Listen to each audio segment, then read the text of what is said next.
Praise the lord. ప్రభువైన యేసుక్రీస్తు నామములో అందరికీ శుభము, జయము కలుగును గాక. ఆమేన్. దేవుడు మనకు ఈరోజు ఇచ్చిన వాగ్దానం. యెహెజ్కేలు గ్రంథము 36 అధ్యాయం 11 వచనం చూద్దాం. మునుపటి కంటే అధికమైన మేలు మీకు కలుగజేసేదను. అప్పుడు నేను యెహోవానై ఉన్నానని మీరు తెలుసుకొందురు. అంటే దేవుడేం చెప్తున్నాడంటే, మునుపటి కంటే అధికమైన మేళ్ళు మీకు కలుగజేస్తాను అని వాగ్దానం చేశారు. అయితే ఫుల్‌గా మనం ఈ వచనం చూస్తే, మీ మీద మనుషులను, పశువులను విస్తరింపజేసేదను.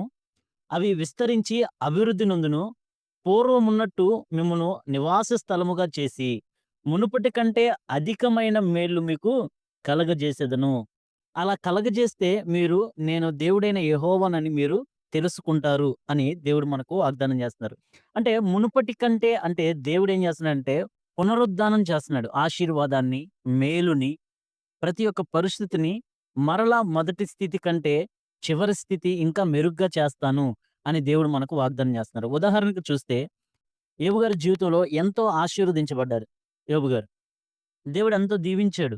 అందుకనే యోబు గారికి దేవుడే సాక్ష్యం పలుకుతున్నారు. యథార్థవంతుడు, నీతిమంతుడు, చెడుతనంను విసర్జించువాడు అని చెప్పి దేవుడే సాక్ష్యం పలికారు. అలాంటి యోబు గారికి గూడా శ్రమలొచ్చినియి. శ్రమలొచ్చి కొంతకాలం జరిగిన తర్వాత దేవుడు మరలా ఆశీర్వాదాన్నిస్తున్నారు. ఎలాగా? మునుపటి కంటే అధికమైన ఆశీర్వాదం. అంతకుముందు 500 ఎద్దులుండేయి. ఇప్పుడు 1000 అయినియి. 1000 ఒంటెలుండేయి.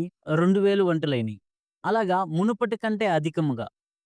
ఇప్పుడు మనం ఏ పరిస్థితుల్లోనా ఉండొచ్చు. అనారోగ్య పరిస్థితుల్లో ఉండొచ్చు. కానీ ఆరోగ్య పరిస్థితుల్లో ఉండొచ్చు. దేవుడు ఆరోగ్యం కలగజేస్తారు. అయితే ఆ ఆరోగ్యం ఎలా కలుగజేస్తారు? మునుపు నీకున్న బలం కొద్దిగే అవ్వచ్చు. నీకు అనారోగ్యం వచ్చింది. కానీ మరలా దేవుడు స్వస్థపరుస్తున్నారు. మునుపున్న బలము రెట్టింపు చేస్తారు.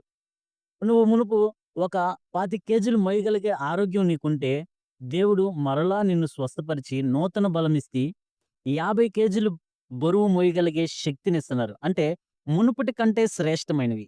మునుపటి కంటే ఆరోగ్యము, మునుపటి కంటే సంతోషము, మునుపటి కంటే సమాధానము. అంటే అంతకుముందు మన జీవితంలో జరిగిన వాటన్నిటికంటే దేవుడు అత్యధికంగా దేవుడు మనల్ని దీవిస్తాడని వాగ్దానం చేశారు. ఉదాహరణకి హగ్గయి గ్రంథంలో మందిరం గురించి ఉంటుంది. మునుపటి మందిరం కంటే ఆఖరి మందిరం అధికమైన మహిమ కలిగిందిగా ఉంటది అని చెప్పి దేవుడు వాగ్దానం చేశారు. అలాగా మునుపటి ఉన్న స్థితి కంటే ఇంకా మెరుగుగా దేవుని కార్యాలు కంటికి కనపడవు, చెవులకు వినపడవు, హృదయమునకు గోచరము కావు. అన్నంత రీతిగా దేవుడు వాగ్దానం చేసిన దేవుడు నెరవేర్చుటకు సమర్థవంతమైన దేవుడు. కాబట్టి మునుపటి కంటే అధికమైన ఆరోగ్యం, మునుపటి కంటే అధికమైన సంతోషం, సమాధానం, నెమ్మది, సంపదను దేవుడు మనకు ఇస్తానని వాగ్దానం చేశారు.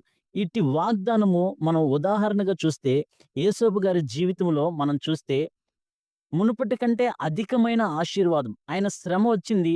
అన్నలు అమ్మేశారు. ఒక గృహానికెళ్లారు. ఆ గృహంలో అధిపతిగా ఉన్నాడు. పనోళ్ళందరికంటే అధికంగా చేశాడు దేవుడు. అలాగే ఆ గృహంలో శ్రమొచ్చింది. జైలుకెళ్ళాడు. జైలులో ఏమైంది? జైలు మొత్తానికి అధికారిగా దేవుడు నియమించాడు. ఇక్కడైతే ఒక కుటుంబంలోనే ఫరో పోతిఫర్ ఇంట్లో ఒక కుటుంబం మీదే అధికారిగా, పనోళ్ళ మీద అధికారిగా ఉన్నాడు. జైలుకెళ్ళేపాటికి జైలు మొత్తానికి అధికారిగా ఉన్నాడు. జైల్‌లో ఖైదీలందరూ ఏం చెప్తే అదే చేయాలి. అలాగే మరి జైల్‌లో నుంచి బయటకొచ్చాడు. దేశం మొత్తం మీదకి అధికారిగా ఉన్నాడు. అలాగా దేవుడు మనకున్న పరిస్థితి ఏదైనా కానీ, శ్రమ కావచ్చు, నింద కావచ్చు, అవమానం కావచ్చు, బాధలు కావచ్చు, ఆర్థికపరమైన ఇబ్బందులు కావచ్చు, ఏదైనా గాని దేవుడు మునుపటి కంటే అధికమైన మేలు మనకు కలుగజేస్తానని దేవుడు వాగ్దానం చేశారు. ఇట్టి వాగ్దానం మనందరి జీవితంలో నెరవేర్చబడును గాక. ఆమేన్. Praise the lord. ప్రభువైన యేసుక్రీస్తు నామములో అందరికీ శుభము, జయము కలుగును గాక. ఆమేన్.